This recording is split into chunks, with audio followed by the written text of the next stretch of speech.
He's a riddle, wrapped in a mystery, inside an enigma.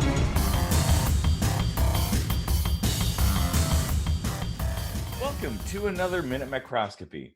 I'm Eric Rosenblatt, and today I'd like to talk about a subject that's a little personal to me: drones and the FAA. At the end of 2019, the Federal Aviation Administration released a proposal for new regulations regarding the operation of drones and other RC aircraft, essentially amounting to a digital license plate for such machines.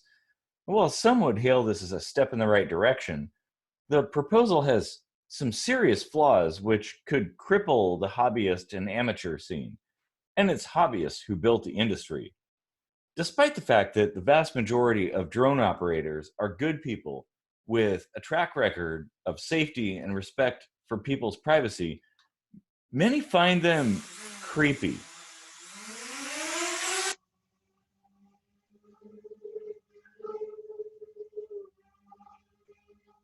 And I guess I could see why.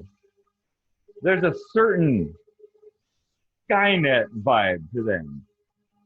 But as with many things, like guns, they're only scary when they're unfamiliar.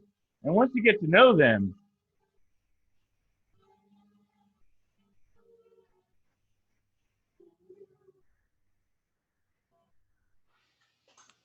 that fear melts away.